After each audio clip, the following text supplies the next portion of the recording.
Everybody, it's Jeremy. Welcome back to Lucid's 2022 Tournament Game 4, where we are playing Nazca. This is turn 82, and it has begun. The Great Underwater War starts. So this might be a little bit of a long turn. It's been a while since we've had actual battles. Ooh, like a long while. We've slow-rolled this game a fucking long-ass time, so fingers crossed that this isn't just a fucking giant stack of losses, because otherwise this is going to feel really, really painful.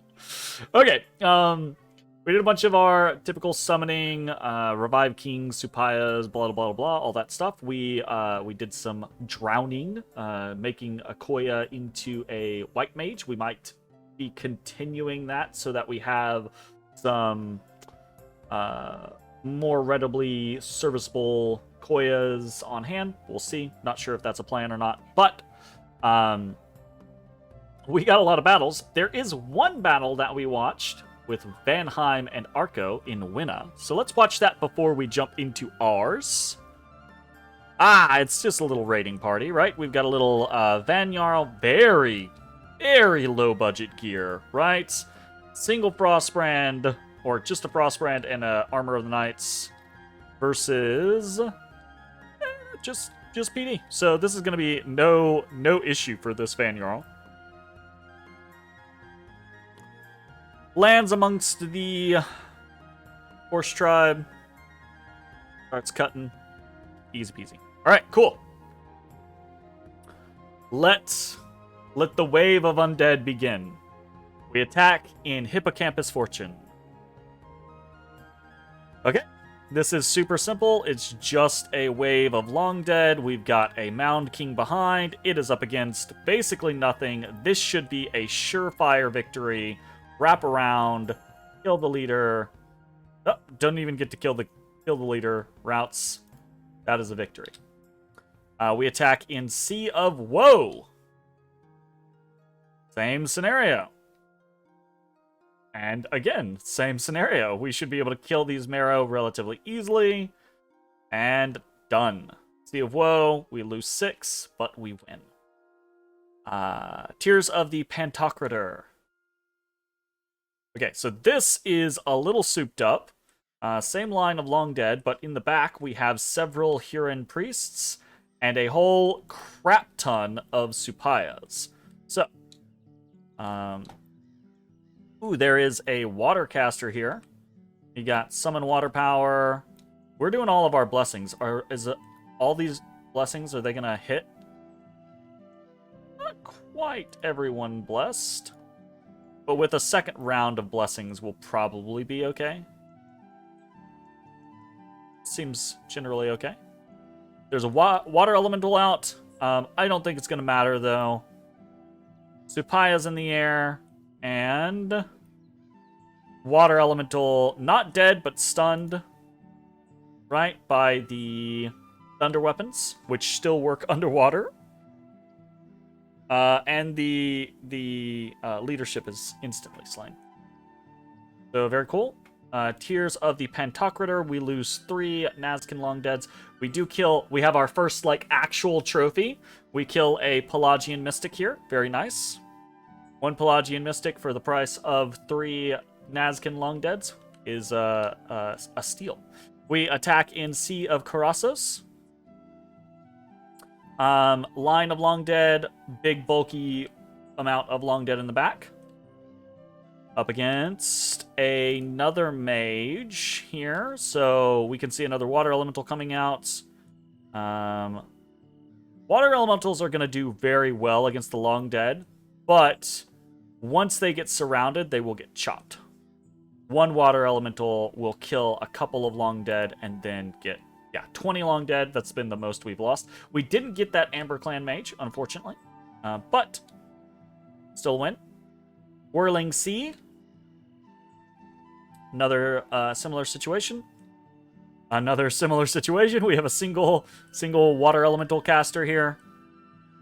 I'm actually somewhat surprised, right, that we're not meeting heavier resistance. Because while 1 water elemental caster is not going to really accomplish much,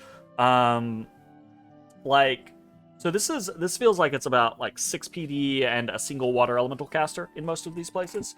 If it was sitting at closer to like 15 or 20 PD and 3 or 4 water elemental casters, I think they absolutely would be able to potentially hold, right?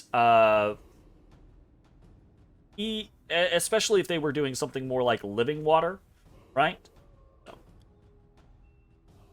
Anyways, that was Whirling Sea. We did get another Pelagian Mystic there, so hell yeah.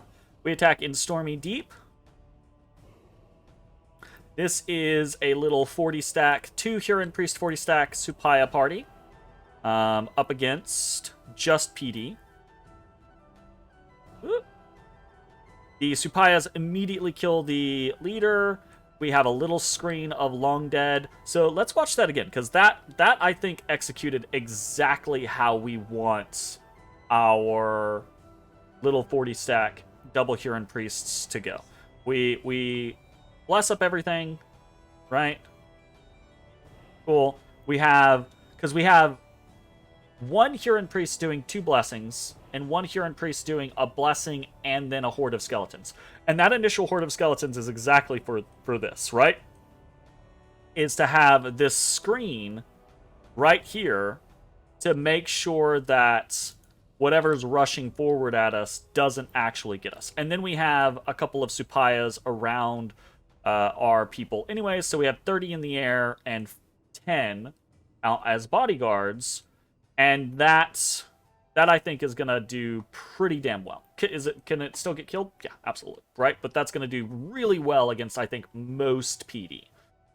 So killed that off in Stormy Deep. That's a victory. We attack in Blue Water. Another just single line.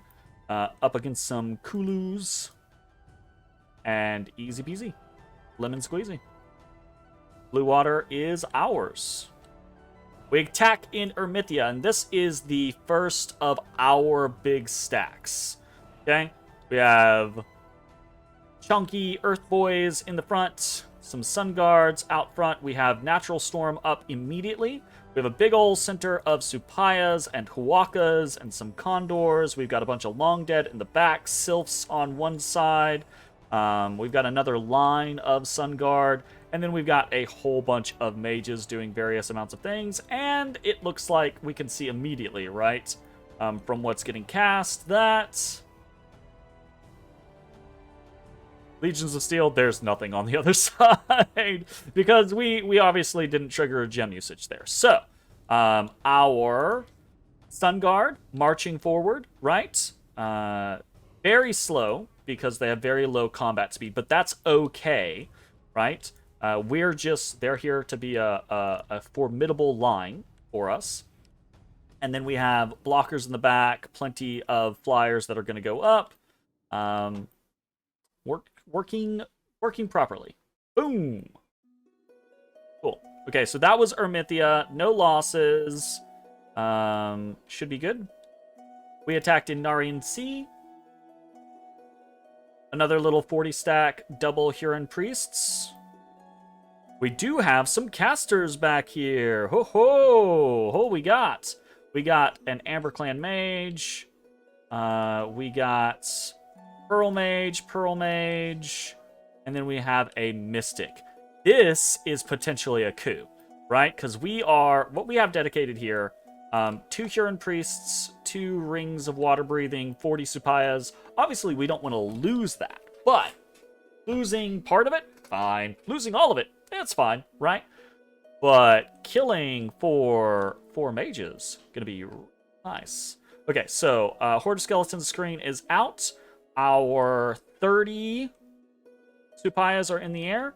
They land on the back, and the mages are basically instantly killed. We have, the Amber Clan Mage and the Mystic did move forward. So 2 of the mages are basically killed.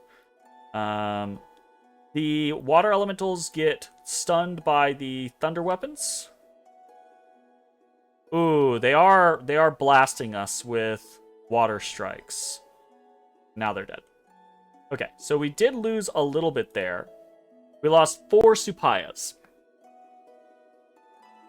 fucking worth. Absolutely worth, right? We took out an Amber Clan mage. That's an expensive mage. We took out 2 Pearl mages, also expensive mages. We took out a Mystic. Not super expensive, but, you know, counts. Very, very good. Very worthwhile. I will trade 4 Supayas for 4 mages any day of the week on repeat, over and over and over again. We also attacked into Pelagia. Another little 40 stack of Hurons. This is slightly larger, but no mages. Still should be fine. Got our little screen. Our flight there is a little broken up, right? Unfortunately. We might take a couple losses on our Supayas. Nope, no losses. And actually 45 Supaya. Interesting. So we attack in Cerulean Sea. A bunch of Long Dead here. We've got some Water Mages in the center. We've got a 40 stack of Supaya in the back. No real opposition here. 2 Nazcan Long Dead lost. Easy. We attack in Illidan. Illidan is our other land target. We have a big front line of Alcac-Runa archers. We've got some earth elementals. These should actually be in front of the Alcac-Runas. We've got some sprites here. Big stack of Huakas and Supayas. Some condors in the back. Some air elementals in the back. All of the goodies that we have grown accustomed to.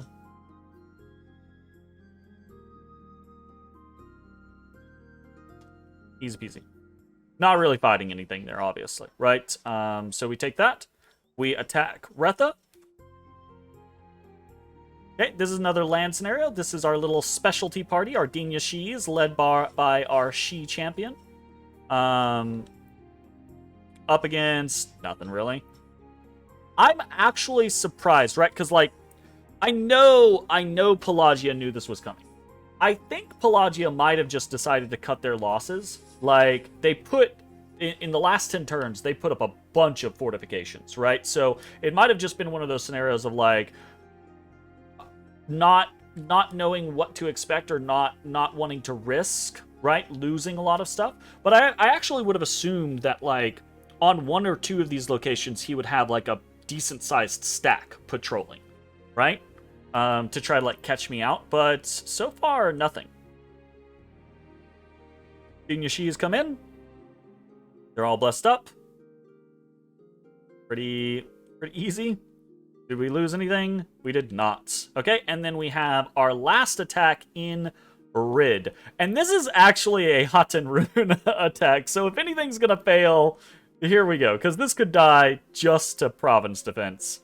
And actually, this PD type is a little bit of a pain in the ass because of the light lances. Because they have higher combat speed than the Haten Rune. They land, and the Haten Rune will get hit in the face by the light lances. But this guy, probably gonna die. Yeah, and since he died, that's exactly what happened. Since he died, the horse tribe just immediately flee. They probably, if he had not died, they probably could have done some actual damage to the Haten Rune. As it is, we only lose 3. And that's it. That's what? Holy shit!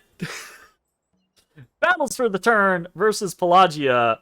14 wins and 0 losses. I was not expecting that. I was absolutely I was expecting to win most of our engagements, honestly. Yes, absolutely. Because even when you know someone's going to attack you, when you're attacking on such a large front, it's really difficult to be like, I'm going to protect every single province, right? I'm going to protect every single province with enough to actually make it matter. So I was expecting for us to do well, right? Generally across the board. But I was expecting for maybe like 3 or 4 of these to be big traps, right? Like decent size amounts of troops or province defense and a fair amount of mages, like 5 to 10 mages. And I actually think, right, like, okay, so Nariun C is a good example of what happens if you're not protecting your mages. But I think if Pelagia had 40 wave warriors here and 5, 10, 15, 20 of them were on guard commander, I think this could have gone in a very different way. Would we have still potentially killed them? Yeah, I think probably, honestly. But, I think we would have lost way more Supayas to do it. And if you like double that up to like 80 wave warriors and 8 or 10 mages rather than 4 mages, absolutely I think we lose this 40 stack of Supayas. So, I am somewhat surprised that a handful of these were not more robust defenses, or I'm surprised that there weren't a couple of tricks, right? Like a Triton King or two, right? Like a fluffed Triton King or two in some of these specific locations, like Illidar or Ermithia, for example. I'm somewhat surprised that Pelagia didn't put something out there as kind of like a fishing for a lucky victory, right? Like fishing for, like, even just doing something as simple as like basic point buffing and a lot of regeneration or something like that. And being like, are you prepared to, did you just bring a shit ton of troops and or did you bring things like Soul Slay or Great Swords of Sharpness, that type of shit, right? Like, did you prepare to get super combatanted here? Which honestly, I didn't prepare to get super combatanted especially well, right? Like, I think there are options in both the Ermithian and Illidar army that can handle some of that stuff, but probably not the best bet. Most of it's just advance and cast and cross my fingers, so I think that's very interesting. And that's very good for us, right? 14 wins. Here's the thing. Only like 3 or 4 of these are now our province, right? Most of these are fortifications. As we can see if we go down here, right? We got 1, 2, 3, 4, 5, 6, 7, 8, 9, 10, 11 forts. So of our 14 attacks, only 3 were provinces that didn't have a fort on them. So we're only getting so much out of it. And then, however, right? We can see 1, 2, 3, 4... 4 breached forts already, and then a couple of these other ones are moderately to severely damaged. So that's pretty cool. Alright, sweet. Those are the battles. Let's jump into events. Unexpected event in Amul. The Cthulhu event continues to plague us. Now I'm starting to question whether or not I maybe should have fought against the deep ones, or however it go. So people have begun to disappear from coastal villages or while traveling the roads between them. Strange creatures are rumored to haunt the area. Some have gone mad after seeing them. So we lose some dominion, gain some unrest, and lose population in Amul. In Mushwood, we get bad omens, so we get misfortune. In Sea of Woe, a harsh law against vagrancy has been decreed. So this one's kind of a mixed bag. We gain resources, but we lose population. In Underhome, a local wizard was found consorting with demons, and far worse, with rival nations, because that's definitely far worse. The foreign agent has been put under the axe, and his lab has been plundered. So we get some fire, earth, astral, death, nature, and blood. So that's pretty cool. And then in Centania, a harsh winter has killed many poor folk. So we actually lose a fair amount of population. So events for the turn: 3 negative and 2 positive. So much for my luck 3 skills. Like, really hitting me hard here. In Amul, we have Dominion -2, Unrest +14, and Population -150. Not super bad overall, although the minus Dominion is kind of annoying. In Mushwood, we get Misfortune +1. In Sea of Woe, we get Resources +25, and then Population -100. I actually count this one as a positive event. Losing 100 population is not that big of a deal. Gaining 25 resources is pretty nice. In Centenia, we lose 1,390 population, and that is bad. That's no bueno, right? Aside from that, we gain 2 fire gems, 1 earth gem, 2 astral gems, 3 death gems, 4 nature gems, and 5 blood slaves. So overall, not the worst luck, right? But definitely a situation of like, oof, I didn't like that, right? Like, I'm not happy to have all of these minorly negative events. Fortunately, none of them were majorly negative events, so it's okay. All right, we did witness a fight. Pelagia getting attacked in blue waters. Now, this fucks me up, by the way, throughout the game, going forward. This is going to fuck me up over and over and over and over again. There is a province called Blue Water and a province called Blue Waters. And that has fucked me up so many times in this game. So, a Kraken is attacking Pelagia in Blue Waters. And I think it gets got. Because it's just a Kraken. Yeah, it gets got. And then we find a scout from Arco. Easy peasy. We've already gone through all of the fortification stuff. And oh, lovely. It happens to me typically multiple times in a game because typically it'll happen, I'll fix it, and then it'll lull, and then it'll happen again.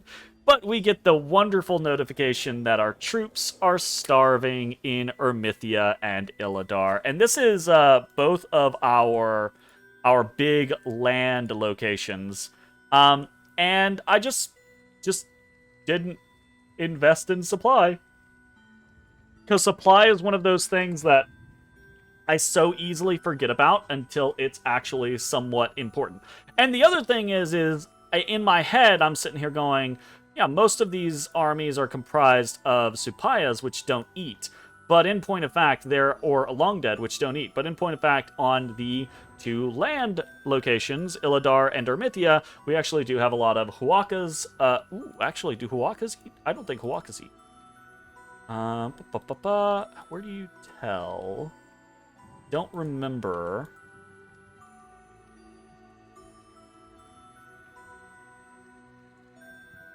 Oh, I think it's... I don't fucking remember.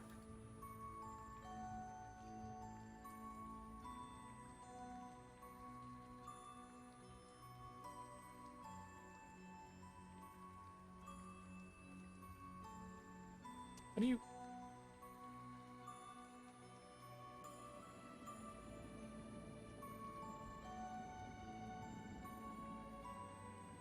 Where do we have here?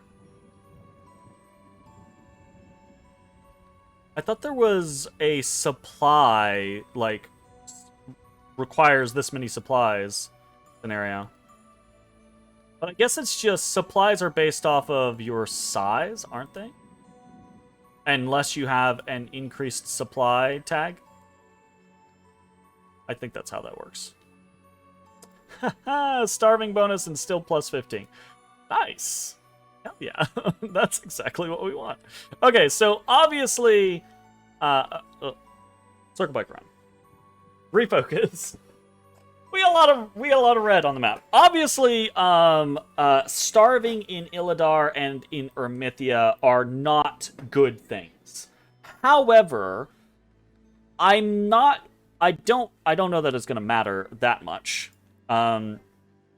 We do have very high morale bonuses because of the precautions that we've taken with morale gear. So these guys starving does not impact us as much as it otherwise might. Starvation is typically a very, very bad thing for your morale. But as far as your combat statistics, it doesn't affect them as much unless you get like diseases or afflictions. Obviously, we are going to start to generate diseases.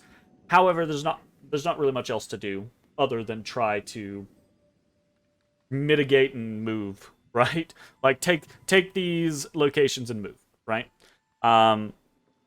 So what are we doing this turn? We're going to do this more traditionally. Last time we went through all of the mechanical stuff, and then we talked about all of the different attacks at length. I don't think that was really cool because it was very exciting on the concept there. But I think what we're doing right here is going to be very easily explainable, right? So let's just talk about that. The general concept that we have is everything on land, right? We are consistently creating either Huron priests or we're consistently creating Mound Kings, right? To pick up Long Dead, to pick up Supayas, to pick up Huakas, etc., and bring them eastward towards the coast. That's what most of this is, right? We've got some Hatenruna being ferried around as well. We've got a couple of just like little movements, but most of these are Mound Kings or Incas or Huron priests or things like that, moving Long Dead, moving Supayas, moving all of this shit to the coastline, right? So that's what most of this is. Most of we have the middle section. We'll talk about the middle section last. And then the eastern section, right, the rightmost scenario, is the pushing the Long Dead into the central column of Pelagia. So most of this war is going to be taken place in 3 columns, right? 3 columns and 1 peninsula, really, is what it is, right? So we have the column that is adjacent to our coastline.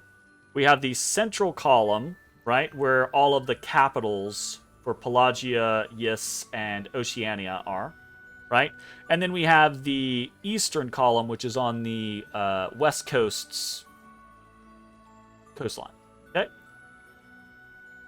And then we have this peninsula, right? The Blackport Peninsula is where, like, another front of this war is likely to be fought. What we are trying to do right now with all of, you can see we got 1, 2, 3, 4, 5, 6, 7, 8, 9, right? We're pushing all of these forces eastward, right? Long Dead, Long Dead, more Long Dead, more Long Dead, more Long Dead, more Long Dead, more Long Dead, more Long Dead, right? All of these are just unsupported stacks of Long Dead. If they run into anything, they are likely to get obliterated. Maybe they kill a couple of wave warriors along the way. Maybe they find a mage here or there. The point, though, is that anything that is not defended, anything that Pelagia treats like they did this turn, means that fort, because all of these are forts, every single one of these are forts, it means that fort is out of commission for a turn. It means that, right, if, for example, I get to put a stack on Blue Waters, right, and Pelagia doesn't stop me, this fort is out of commission, and now I can threaten that easternmost column. The idea being, right, is we want to make Pelagia not safe in the water. We want to hit as many locations as we can. We want to ruin Pelagia's income as much as we possibly can, right?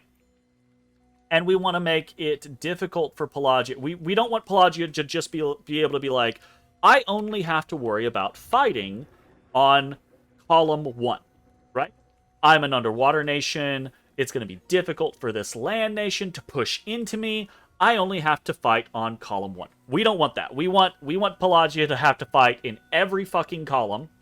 We want to make them work for it, right? And we want to take away the land defensive structures, the land fortifications ASAP. Okay, so that is what is happening on the kind of like eastern scenario. So let's circle back around and talk about what's happening in the base column. Most of what we're doing in the leftmost, in column 1, we'll do column 1, 2, 3, right?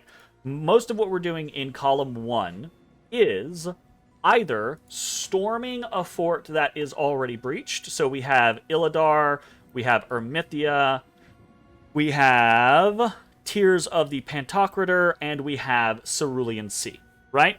We are storming the 4 forts that are already breached, and we are reinforcing forts that are close to being breached. So, for example, Sea of Woe is getting reinforced with another set of 2 sets of Long Dead, right? While the current one is heading into Yes.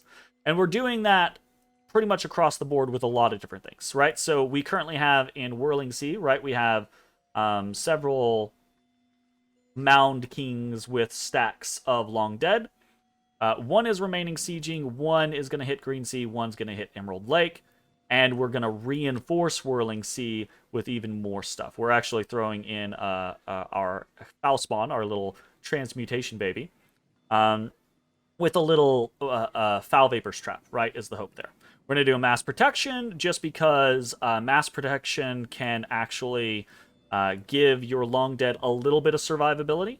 We're going to do Poison Resistance because actually we don't have a lot of Poison Resistance on this Foul Spawn, and then we're going to do Foul Vapors with the hope that Mass Protection, Poison Resistance, Foul Vapors. Really, the hope is that Mass Protection and Foul Vapors is going to... If he sends out a stack from Emerald Lake or from Green Sea, the hope is that it's going to catch that and do some damage. Might not, though. We'll see. It is what it is. So that is the main goal, right? Reinforce things that are already being sieged or close to being, or reinforce anything that's being sieged, right? And storm anything that's not. Everywhere that we have scenarios, we are dropping little Long Dead chaff just to ping. And then we have like a couple of unique situations. As we get up into Pelagia proper and closer to the Blackport Peninsula, this is kind of like the farthest away from my military strength. These little sections here, right? So this is where things kind of start deviating from our plan. In the Ysian and Oceanian kind of like territories, we're able to just move from east to west. But in the Pelagian Blackport area, that's where we're having to kind of like angle in with our forces. So we are actually throwing stuff at Blackport this turn. This is not intended, right? Like, we don't expect this to do a lot, okay? However, if it's just PD here, if it's nothing, if Pelagia isn't going to defend with anything big, this could actually sit and hold Blackport for a while, right? We're also going to be moving more forces down, right, into Might Marsh. We are moving... We're moving a Huron Priest down.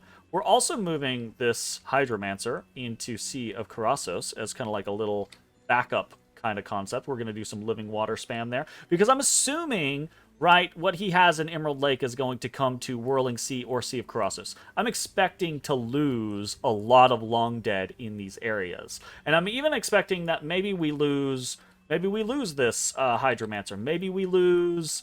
our Foul Spawn, our little transformation baby, right? But the plan is can I hit him with something that he's not really expecting and do a little bit of damage, right? Kill a couple things on our way there, right?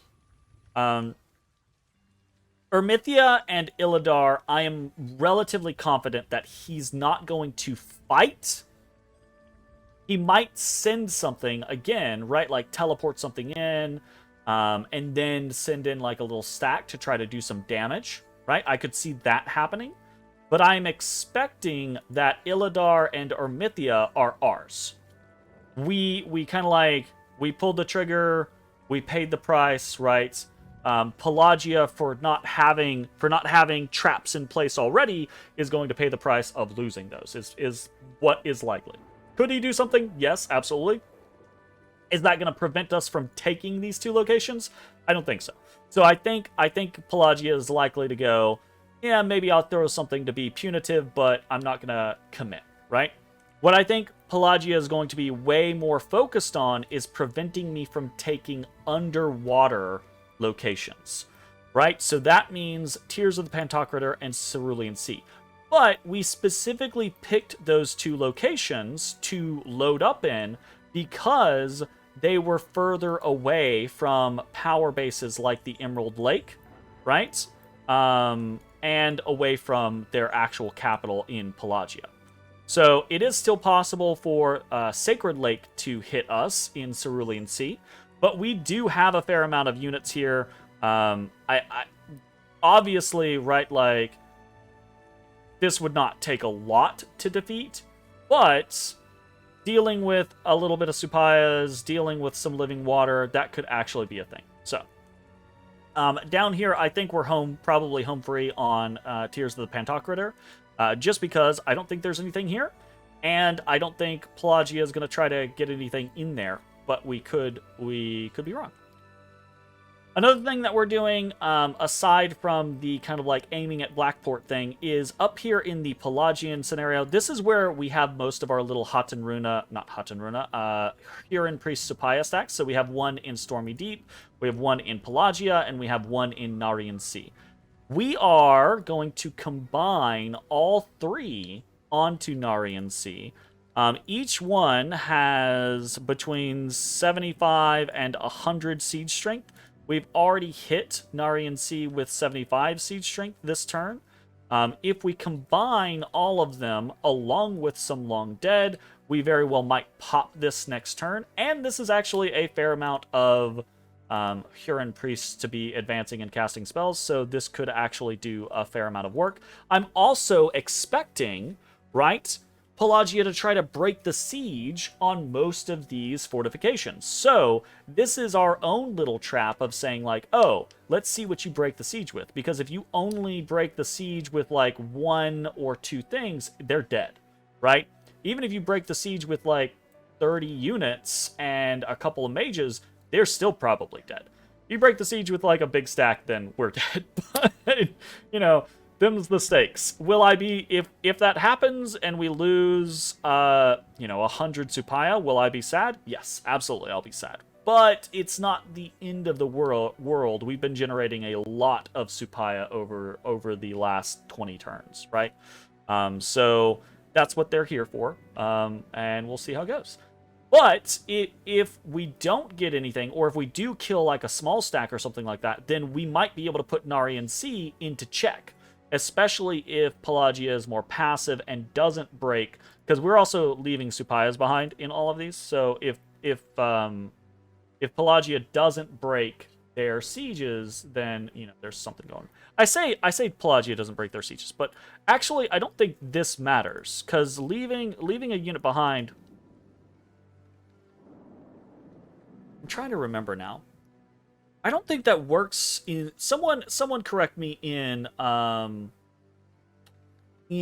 the comments, because I don't think that works that way anymore. I think it has to be a commander, or else it's just bounced now at the beginning of. I guess I could just check the next turn. Anyways, I don't remember if that works or not, but that is a tactic that I think used to work. You could put like one unit on a fortress just to keep it in check, but I think it has to be a commander now. Or am I just imagining that? Or am I imagining the idea that it was ever a possibility to begin with? I don't know. I don't know. Nothing else crazy is happening as far as super weird shit. I say that we are teleporting into the Sea of Woe, right? So we have our white mage that we got. We're teleporting with a gate cleaver into the Sea of Woe. So Sea of Woe is going to have 2 stacks of Long Dead move in. And 1 stack is about 75 siege strength. So we've hit this place with about 75 siege strength. We're about to hit it with another 150-ish. And we're going to add a gate cleaver on top, which is an extra 50 siege strength. So we might crack Sea of Woe next turn. With that, we'll see. The White Mage isn't doing a lot of crazy special things or anything like that. It's actually just soul slaying. With the idea of maybe Pelagia sends a thug in there, not expecting to see anything but Long Dead, and then we go soul slay, soul slay, soul slay, yay! That type of situation. So we're just throwing out a couple little traps here or there, trying to see what's what. We'll see what's what next turn. So. Pretty excited about that. Let's talk about actual mechanical things. We'll go through our list of shit that we normally do. We've got recruitment for the turn. Recruitment, we are doing 1 Lizard Shaman, 1 Malquerry Priest, 3 Huron Priest, 2 Aklas, 1 Hydromancer, and 5 Sun Guard. So, nothing super crazy about any of this. I think we're probably in the mindset that if we can, we're going to be doing a Lizard Shaman every single turn for the rest of the game, and if we can, we're going to be doing a Hydromancer every single turn for the rest of the game. I think both Hydromancers and Lizard Shamans are super useful applications for us. I would like to continue recruiting Hydromancers and moving them throughout our empire, because having 3 or 4 Hydromancers in a province at any given time, I think, is actually super useful. Obviously, they're going to be super useful for us in the Pelagian War, but I think they'll potentially be very useful elsewhere. Getting higher into research, evocation, for example, doing things like Nephil Flames, could actually be really, really fucking big, right? So we got shit like that. And then all the other things that we're recruiting, the Huron Priests, the Aklas, the Sun Guards, those are all just situational, like, applications of, oh, we need these things, right? Like, we need more Huron Priests because we actually need people to ferry around our Supayas and things like that. Primarily, right, is one of the reasons why we're going for Huron Priests. The Aklas is a little bit of a weird bag. We had more money this turn than we normally do. And I realized we have not been growing our research much here lately, so we are going to try to get back in the habit of probably at least like 1 Akla, 1 Lightless Lantern every turn kind of scenario, until we get to that ideal 2,000 research. Because as it is, we're not going to hit 100. We're not going to max out our research by turn 100. But if we get close to that 2K mark, we can get close, right? So that's just kind of like a passive scenario that we're trying to accomplish. And then everything else I think is relatively normal. What do we got? We have Nazcan recruits for the turn. 61 Haten Runa.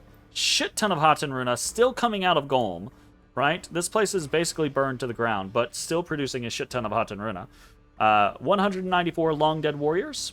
We've got 10 recalled Supayas. We've got 2 summon Supayas for 14 Supayas. And then we've got 1 summon Huaka for 7 Huakas. So 24 Supayas coming out this turn. Not the craziest amount. We were getting more a couple turns ago, but now that we have Royal Malquis in play, we're losing a little bit of that production. Which is always kind of like a weighted mechanic with Nazca, right? Like, the Royal Malquis, super strong mage, I say super strong mage, very, very good traits on a very broad mage, right? Which can make it actually difficult to utilize sometimes.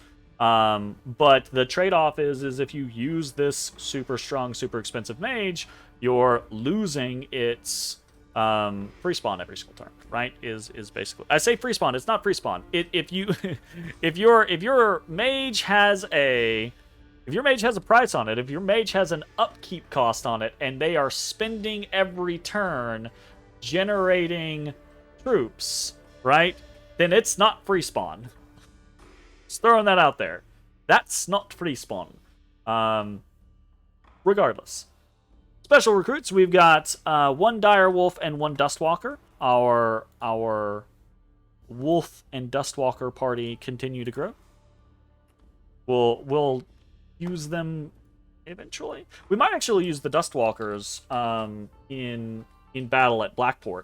I actually considered moving them this turn, because we are actually moving some Long Dead down to Blackport. Part of the problem, though, is these Dustwalkers have a heat aura, and we're not really prepared to protect ourselves against that heat aura right now. So we would need an Inca or something like that in the area to help out with that mechanic. But we very well might do that as we move forward. We'll see.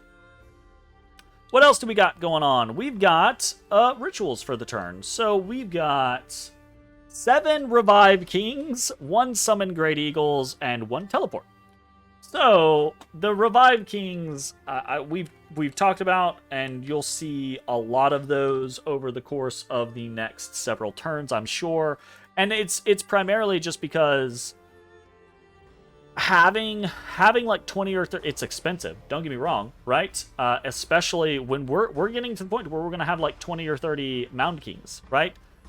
That's a lot of death gems into a very weak chassis, but that very weak chassis can go underwater very easily for us, and it can ferry around decent amounts of long dead for us. Our Huron priests can vary around decent amounts of long dead as well, as can, right, like liches or things like that. But the price point for them is, if I had all of my stuff being generated in one location, yeah, sure, I'd go for fucking liches or for like wraith lords or something like that, right? But the issue is all of our shit's spread out all over the place, right? And using Huron priests to move things around is an option, but we can't take those underwater without specialized gear, etc., etc., etc. I think, obviously, I don't think we're gonna want to produce 7 Mound Kings every single turn, but I think we're probably gonna get up to around 30 or so, and then have them kind of just like filtering back and forth throughout our territories, constantly moving long deads to the locations that we want them to. Move in, hand it off to someone else, head back, right? That type of shit. We'll see how it goes. The Summon Great, the teleport we already talked about, that's our White Mage. And the Summon Great Eagles is kind of a random thing. Might not be a great time to be experimenting with this, but I wanted to check, right? Like, we're not really producing condors anymore. We get a discount here. Great Eagles are great at siege strength, right? Just having like one casting of Great Eagles, which we get for 5 gems, by the way. Super fucking cheap, right? One cast of Great Eagles gets us like 100 siege strength or some shit like that. What is it? It's Great Eagles are 5+, so we get an extra 1 for every 2 levels. It takes a 3. We are a 7, so that's an extra 2. So we get 7 Great Eagles every time we cast this, right? A Great Eagle, I think a Great Eagle has like 16. Check the Dom Inspector real quick. We can.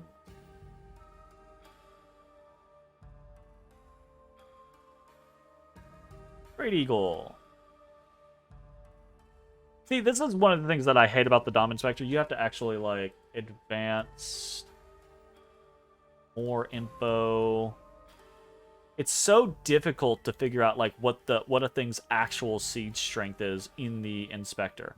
They have a +10. I think they're a 16.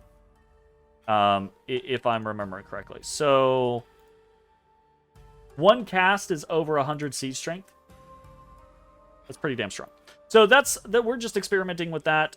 We might do a couple of those, and this is for, preparatory scenario. I probably should not be prepping against other people when I'm still at war against Pelagia, but the idea being is we might have to face Vanheim soon, we might have to face Ulm soon, something like that. We need to be able to crack forts very, very quickly if need be. Supaya are pretty good for that, right? But they're not the end-all be-all. Supaya being 2.4 siege strength, Huacas being 3.4, very, very good, right? Condors being 4.4, but we get, obviously, Condors we can bless, right? But the Great Eagles do so much siege strength. So I'm trying to kind of like, I don't know, in-game test whether or not I should produce more Condors for siege strength, or siege strength / bless ability, or Great Eagles for just siege strength, right? I don't know. I'm kind of just dicking around on some of these things. Moving on. Ultimate Gateway has saved us 3 air, 6 astral, and 8 death this turn. Pretty cool. Pretty cool. And we are still doing some forging. We're not doing a crazy amount of forging because we've got a lot of mages on the move, and we've got a lot of gems being used, right? So I'm trying to be conservative, but we are going to continue to do things as we need them. Forging for the turn, 1 ring of water breathing, 1 lightless lantern, 1 starshine skullcap, and 1 water bracelet. So, nothing super crazy there. The rings of water breathing, again, until this war with Pelagia is done, we will probably continue to produce those every single turn. Because we need to be able to put more of our people underwater. It's just the most efficient way for us to do that, basically. Lightless Lantern, we already talked about that with the Aklas. The water bracelets, as we continue to produce Hydromancers, we're going to kit them out easy peasy.